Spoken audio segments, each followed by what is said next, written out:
Tov, shalom uvracha, ça me fait très plaisir de vous revoir. Après un certain temps, on n'a pas eu l'occasion de se voir. Il y a un mot tunisien qui me vient à l'esprit quand je vous revois aujourd'hui. Ya hasra. Comment on dit ça en polonais? On ne dit pas, ça n'existe pas. J'aimerais, Bezrat Hashem, comme on approche d'un grand événement qui est celui de Purim, réfléchir avec vous, j'imagine qu'il y a d'autres rabbinim aussi qui vous parleront un petit peu de ce sujet, qu'on commence ensemble à réfléchir à la chôte de Purim, à tous les points qui sont nécessaires pour passer, Bezrat Hashem, un bon Purim. Alors tout d'abord, on va commencer, Bezrat Hashem, par l'une des mitzvot qui commence par un mème. Vous savez que toutes les mitzvot de Purim, elles commencent par un mème. Mishte, Mikra Megillah, Mishloach Manot et Matanot Laevionim. Donc, on va, Bezrat Hashem, commencer par les halachot de Kriyat HaMegillah. Chachamim ont institué de lire la Megillah le soir et le matin de Purim. Donc, à Jérusalem, c'est le Tetvav. En dehors de Jérusalem, c'est le Yud Dalet. Tout juif, toute juive aussi, doivent écouter la Megillah, ou lire la Megillah, le soir et le matin. Question. Est-ce que les femmes sont concernées par le devoir d'écouter la Megillah, oui ou non? Oui. Pourquoi? Parce qu'elles ont aussi participé au miracle. Et c'est Esther, génératrice. C'est Esther qui était le clou du spectacle. Tout le monde est d'accord avec ça? Oui, non, c'est pas ça la raison, mais... Pourquoi? Comme ça la raison. Ça, c'est la raison de Pessah, parce que c'est les femmes qui ont participé au miracle. Non, pas que à Pessah. A priori, on aurait dû dire que les femmes, elles ne font pas Purim, enfin, qu'elles ne font pas la lecture de la Megillah. Que c'est une mitzvah qui dépend du temps. Après, ça dépend du temps. Le soir, il y a une lecture. Le jour, il y a une lecture. Donc, on devrait dire que c'est une mitzvah qui dépend du temps. Et donc, les femmes, elles devraient être dispensées. Pourquoi les femmes, elles sont tenues? Parce qu'elles aussi, elles étaient incluses dans le miracle. Ça veut dire que qui est-ce qui aurait dû mourir? Tout le monde, tous les juifs de Perse, y compris les juifs de Perse. Les hommes, les femmes. Donc, les femmes, elles ont été sauvées. En dehors de ça, le clou du spectacle, c'était Esther. Donc, les femmes, elles sont concernées par la lecture de la Megillah. Très, très, très important à comprendre ça. Je me rappelle une année, il y a une femme qui m'a téléphoné et elle me dit, c'était le jour de Purim, elle me dit, je suis en train de me disputer avec mon mari. Je dis, pourquoi? Purim, vous disputez. Qu'est-ce qui se passe à Tisha B'Av? Elle me dit, parce que moi, j'ai écouté la Megillah hier soir. Mon mari veut que je la réécoute aujourd'hui, une femme religieuse. Je lui ai dit, bah oui, il faut l'écouter. Elle dit, mais ça va, je l'ai déjà écouté hier soir. Je lui dis, moi aussi, j'ai déjà écouté l'année dernière. Peu importe. L'autre, il dit, à quoi ça sert d'écouter la Megillah? Je connais déjà l'histoire par cœur. Il n'y a même plus de suspense quand je la lis. Ouais, ben suspense ou pas suspense, l'Aziz, tu dois lire la Megillah, parce que ça a été institué par Mordechai, de lire la Megillah le soir et le matin. Donc les hommes comme les femmes, même si tu connais déjà l'histoire et qu'il n'y a plus aucun suspense, tu dois lire le soir, tu dois lire le matin. C'est clair? Il y a fait. Si ça c'est clair, donc on peut déjà commencer maintenant à avancer. Hein? Parce que les femmes, elles étaient aussi incluses dans le miracle de Purim. Maintenant, je vous pose une question. Et là, on commence à poser des questions et on commence à essayer, Bezrat Hashem, de bien réfléchir. Vous savez qu'avant la lecture de la Megillah et après la lecture de la Megillah, il y a des brachot à réciter. Un peu comme dans la nourriture. Bracha Rishona, Bracha Acharona. Il y a des brachot à réciter. Avant la lecture de la Megillah, combien on lit de brachot? 2 ou 3. Si on est pressé, 2. Si on est pressé, 3. Non, je plaisante. Le soir, 3. Parce qu'il y a Shechianu. Et le jour? 2. Pourquoi 2? Il n'y a pas de Shechianu. Tu as déjà fait Shechianu la veille. Tu ne vas pas refaire Shechianu 100 fois. Donc, le soir, on fait 3 brachot. Baruch ata Hashem Elokeinu melech haolam al mikra Megillah. Baruch ata Hashem Elokeinu melech haolam she'asa nisim la'avotenu bayamim hahem bazman hazeh. Et le matin, par contre, le matin, on fait les 2 brachot sans Shechianu vekiyemanu vekiyemanu. Très très bien. Ça, c'est les brachot du début. Les brachot de la fin, qui est-ce qui connaît? C'est quoi la bracha de la fin? Il y a une bracha à la fin. Qui est-ce qui connaît la bracha de la fin? Talia, c'est quoi la bracha de la fin? Avec le nom d'Hachem. Attendez, je vais voir. Non, c'est bon, je peux le dire par cœur hein, si vous voulez. Elisheva? Il y a une bracha à la fin qui s'appelle Baruch Ata Hashem Elokeinu melech haolam. Elle est beaucoup plus longue. Hael harav et rivenu, ve'adan et dinenu, ve'anokem et nikmatenu, ve'amshalem gemu lechol oive nafshenu, Baruch Ata Hashem. C'est une bracha. Maintenant, quelle est la différence entre les brachot du début et les brachot de la fin, à part que celle du début, vous le connaissez, et pas celle de la fin? À part ça, quelle est la différence? C'est que celle du début, on peut la réciter même quand on est seul. C'est pas la peine qu'il y ait un minyan, qu'il y ait 10 personnes pour réciter cette bracha. Même tout seul, je peux la réciter. Alors que la bracha de la fin, elle a été instituée sur un concept qui tient en 2 mots. C'est quoi le concept? Non? On s'approche de Purim, si vous voulez, je peux vous faire le pendu. C'est le jeu favori de Haman. Vous savez, Haman, on lui a demandé... Haman, une fois qu'il a été pendu, on lui a demandé comment ça va. Il dit talouille. C'est quoi le premier lettre? Pendu, ça veut dire aussi ça peut aller. Regardez, aujourd'hui on est en Hadar, donc moi je fais mon boulot, je fais quelques blagues au début du cours. Si ça marche bien, je continue. Si ça ne marche pas, je continue quand même. D'accord, alors Bechavod, qu'est-ce que vous dites? Ça commence par un P. La question. Pirsoumanes, très très bien, Chazak. Il y a un concept qui s'appelle Pirsoumanes, de la même façon qu'à Hanouka. Il y a Pirsoumanes, on essaye d'allumer pour qu'un maximum de personnes puissent voir la Hanoukia. De la même façon, à Purim, on essaye de faire en sorte qu'un maximum de personnes puissent entendre la Megillah et puissent être au courant, être conscients du miracle. Maintenant, la bracha acharona, ce n'est pas une bracha qui est directement liée à la Megillah. C'est une bracha qu'on doit prononcer le jour de Purim. Pourquoi on a décidé alors de la mettre au moment de la Megillah? Parce que c'est le moment où il y a tout le monde à la synagogue, c'est le moment qui se prête bien, tu viens d'entendre le miracle, tu es encore tout plein d'énergie. Donc c'est bien. Mais c'est une bracha qui a été instituée justement pour le Pirsoumanes, ça veut dire pour que tout le monde entende parler du miracle. Donc si tu es tout seul, il n'y a pas de grand Pirsoumanes. Le Pirsoumanes, c'est quand il y a au moins 10 personnes. Donc bracha rishona, si jamais tu es tout seul, c'est déjà suffisant pour la réciter. Bracha harona, non. Il faut qu'on soit 10. Maintenant, une question difficile pour Myriam. Hein? Acharona? Arav et Riveno. Regardez dans le roumage de Avital, elle va vous montrer. Hein? On peut la faire seule, celle-là? Hein? On peut pas la faire toute seule? Non. Maintenant, regardez.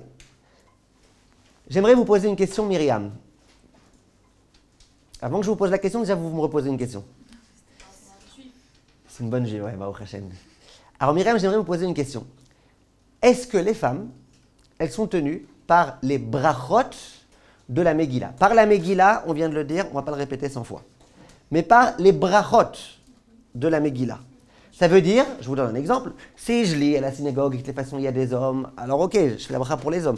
Disons que j'ai déjà lu à la synagogue. Moi, homme, je me suis déjà acquitté.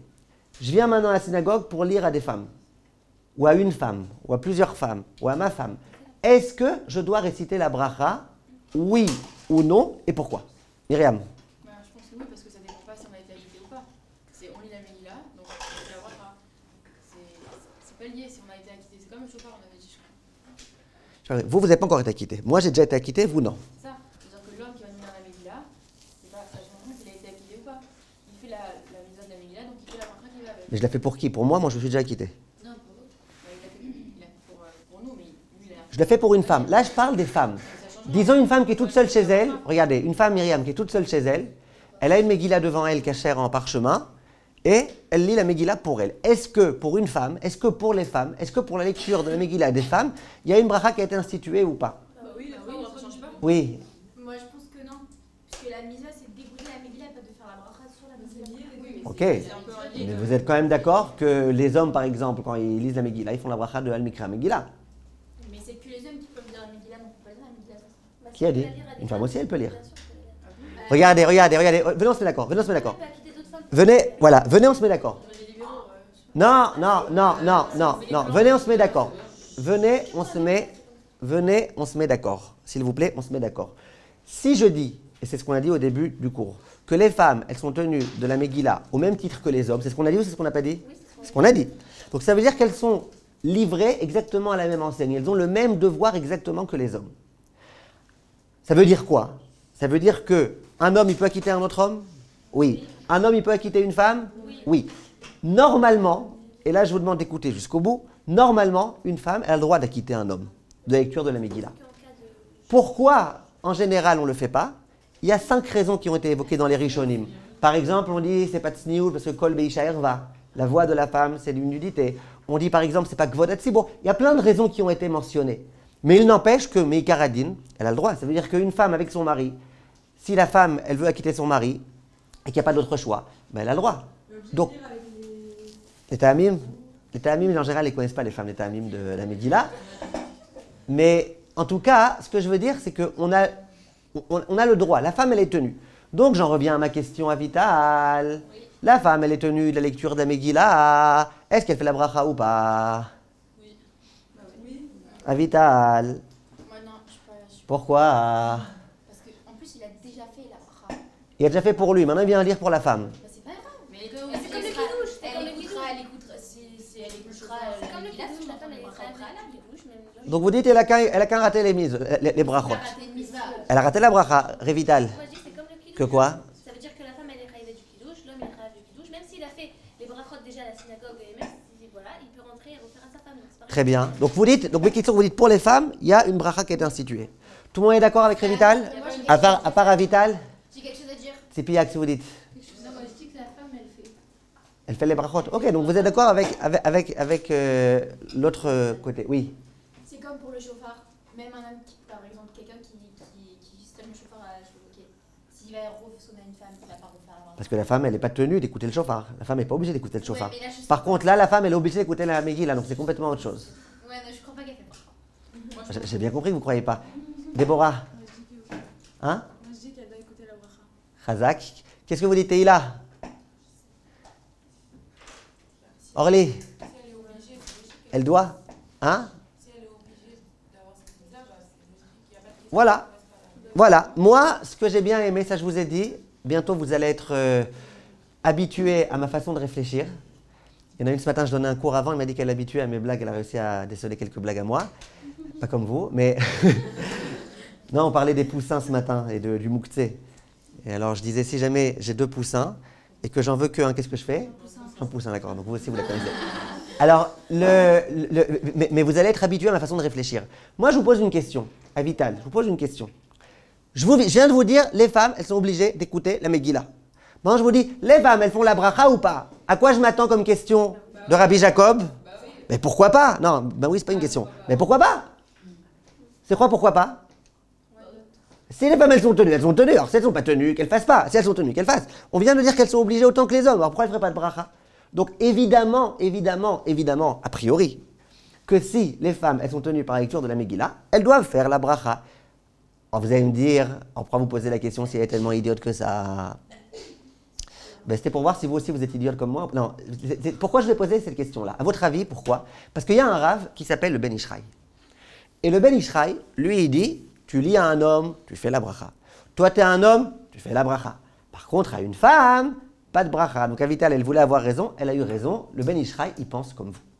La question, c'est, avant, est-ce qu'on en tient compte ou pas? Pourquoi? Qu'est-ce que le Ben Ishraï, il avance? Moi, a priori, ce que je vous ai dit avant, avec mon pourquoi pas, c'est hyper logique. La femme, elle doit faire qu'elle fasse comme il faut, en bonne et due forme. Pourquoi le Ben Ishraï, il dit qu'on ne ferait pas la bracha? Qui est-ce qui a une idée ingénieuse?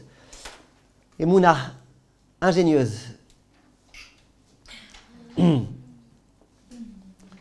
Noah. Je crois que c'est la première fois depuis le début de l'année que vous ne savez pas, Noah, quelque chose. Oui, Ruthie. Ah, regardez votre question dans quelques minutes, si vous voulez, pour qu'on ne perde pas le fil. D'accord? Notez-la. Hein? Il dit on ne fait pas de bracha. Pour une femme, on ne fait pas de bracha. Léa, pourquoi on ne fait pas de bracha? Déborah, pourquoi on ne fait pas de bracha? Eden, pourquoi on ne fait pas de bracha? Parce que peut-être c'est comme Rachel, pourquoi on ne fait pas de bracha? On a dit que les femmes, elles sont tenues. Peut-être c'est comme C'était honnête. Hein? Même avant. Ben Ishraï ne fait pas de bracha, même avant. Peut-être c'est comme au début de l'année ce qu'on avait vu, que dans la bracha, ça inclut pas les femmes, donc dans les mots de la bracha. Pourquoi? Baruch ata Hashem, Elokeinu melech haolam, asher kideshanu bemitzvotav, vetzivanu. C'est très bien. Levana. Bien, non?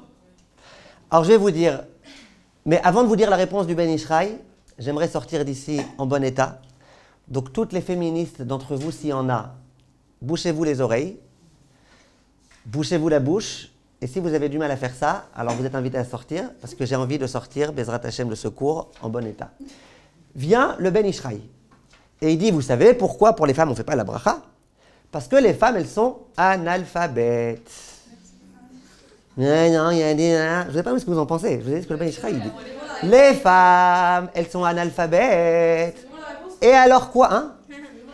Ouais. Comme ça, le Ben Ishraï dit. Il dit, elles sont analphabètes. Et alors quoi? Et alors quoi? Et alors quoi?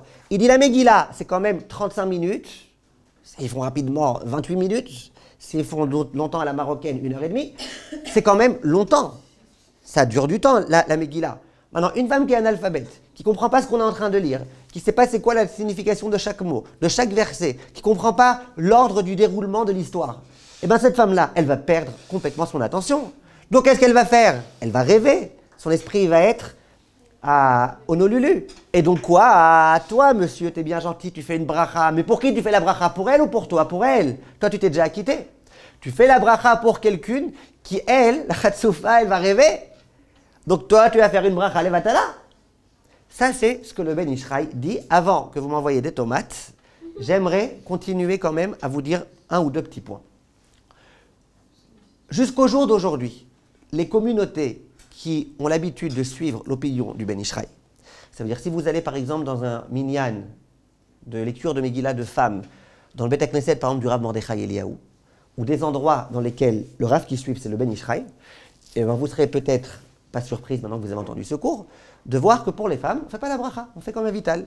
Le Baal Kori, il arrive et il dit, il ne dit pas les brachot d'avant et il ne fait pas cette chose-là.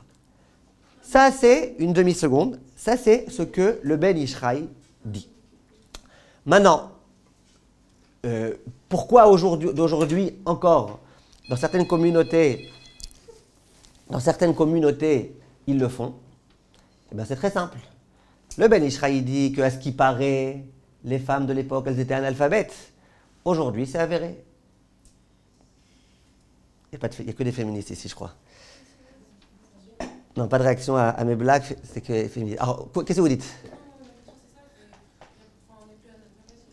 Très bien. Viens, Rachel, et elle dit, aujourd'hui, on n'est plus analphabètes. Hein, les femmes, elles sont analphabètes aujourd'hui? La Torah, elle ne change pas, mais les femmes, elles changent. Oui, les femmes elles changent, mais les Ben Ishraï, c'est le Ben Ishraï, c'est un... Qu'est-ce que vous dites, Rachel? Raquel? Donc aujourd'hui, on pourrait. Donc aujourd'hui, on pourrait. Hein? Elle est quoi? Ok. Hana, qu'est-ce que vous dites? Moi, la vérité, je sais qu'on fait la bracha de Kippour. Ouais, mais là, vous ne m'expliquez pas. Vous me... Moi, je dis que la raison est un peu bizarre parce que c'est possible qu'il y ait des femmes qui réussissent à qu'il y ait des hommes qui réussissent pas à se faire. Très bien. Alors, regardez, écoutez bien, Halakha le Maaseh, et écoutez bien la logique. Vient Rachel Lachmi et elle dit quelque chose de très intéressant. Elle dit, peut-être qu'à l'époque du Ben Ishraï, les femmes, elles étaient analphabètes. Mais au jour d'aujourd'hui, elles ne sont pas analphabètes. Vous toutes là, et quand je dis vous toutes, je pense à chacune d'entre vous, vous êtes bien la preuve qu'aujourd'hui, les jeunes filles, elles ne sont pas analphabètes. Vous êtes capable de vous concentrer pendant 1h30 sur un cours sans vous endormir. Donc vous voyez bien que vous êtes capable de suivre. Donc si vous êtes capable de suivre un cours ennuyeux comme le mien, vous êtes capable aussi d'écouter la Megillah quand en plus tu as des Haman à chaque instant et d'excitation et compagnie. Donc vient Rachel et elle dit, moi je pense que même si le Ben Ishraï il avait raison, même s'il a raison, on va voir s'il a raison ou pas, entre guillemets, hein, même s'il a raison, peut-être qu'il avait raison avec les femmes de son époque, mais les femmes d'aujourd'hui, qui sont très rachamot, eh bien très bien, entre nous, et ça reste entre nous, parce que s'il y a des gens qui sont anti-féministes, là ils vont s'énerver, entre nous, qui est-ce qui connaît mieux aujourd'hui Chumash Rashi, Ramban, les Bachourei Yeshiva ou les jeunes filles qui ont fait le Bet Yaakov, les Israéliennes, le séminaire? Les jeunes filles, elles connaissent beaucoup mieux. En Gemara, les garçons, ils vous déchirent. En Gemara, c'est logique. Mais parce que vous n'avez jamais étudié de Gemara. Mais Chumash, Rashi, Ramban, Parasha, Megillat Esther, les hommes, ils connaissent moins bien que les jeunes filles qui ont fait des études dans des écoles de haut niveau. Donc, c'est sûr et c'est évident qu'au jour d'aujourd'hui, les choses, elles ont changé. Ça, c'est ce qu'elle dit, Rachel. Maintenant, j'ai une autre question. Est-ce que, sur ce que le Ben Ishraï lui-même dit, on pourrait dire au Ben Ishraï, c'est bizarre ce que tu racontes. Lui, il dit, moi, je vous promets, à mon époque, les femmes, elles étaient analphabètes. Et le pire, c'est que c'est vrai. Le pire, c'est que c'est vrai. Pourquoi je vous dis que c'est vrai? Nos grands-mères et nos arrière-grand-mères et arrière-arrière-grand-mères, elles avaient peut-être 1 million de fois plus de Emouna que nous. Elles avaient peut-être 1 million fois plus de connexion à Hachem que nous. Mais elles étaient analphabètes, elles ne savaient pas lire. Il y avait des livres de prière pour les femmes qui ne savent pas lire, en phonétique, en yiddish, pour leur apprendre à prier le minimum du minimum. Elles ne savaient pas lire. Alors moi, j'aimerais vous poser la question. Le Ben Ishraï, il a raison qu'elles étaient analphabètes. Mais est-ce qu'il n'y a pas par hasard, malgré tout, une raison de dire qu'on peut autoriser? Mais si la Torah, elle dit en police, elle veut dire qu'on est capable de le faire. Je ne comprends pas pourquoi on devrait. Très bien, très bon argument, très bon argument. Qu'est-ce que vous rajoutez à part ça? Si Ben Ishraï, il a dit. Hein? Ah ouais. Si Ben Ishraï, il a dit. Moi je pense que c'est pas parce qu'elles sont analphabètes qu'elles vont se distraire. On a 4 ans et demi. C'est-à-dire, ok, elles comprennent peut-être pas, mais elles peuvent écouter. D'accord, On est capable d'accord, j'entends ce que vous dites. Parce qu'après, il y a les enfants avec Non, mais justement, pourquoi tu veux qu'elles rêvent? Attendez, pas tout ensemble, hein? Ok, pareil. Ouais, mais à l'époque, il n'y avait pas beaucoup d'hommes analphabètes. Il y avait beaucoup de femmes analphabètes, à l'époque. Ouais, il n'y a rien à dire. C'est que d'après le Ben Ishraï, si tu lis à un homme analphabète, eh ben, tu ne devrais pas faire.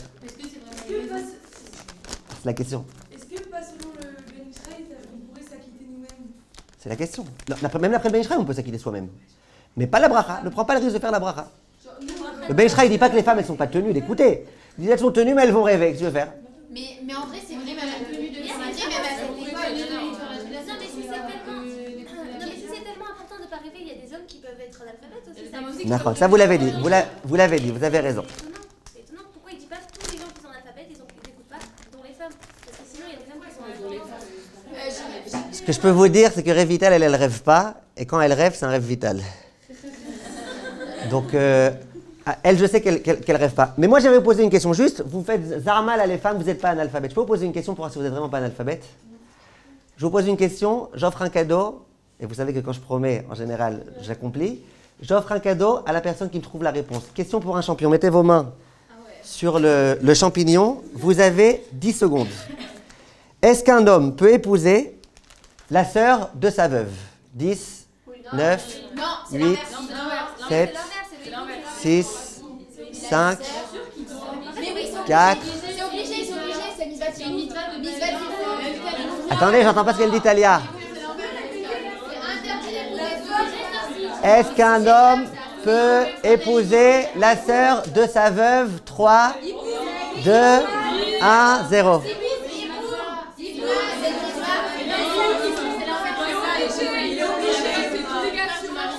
Si c'est... Est-ce qu'un homme peut épouser la sœur de sa veuve? La réponse c'est que s'il y a la sœur de sa veuve, c'est que lui il est mort. Donc il peut se marier avec personne.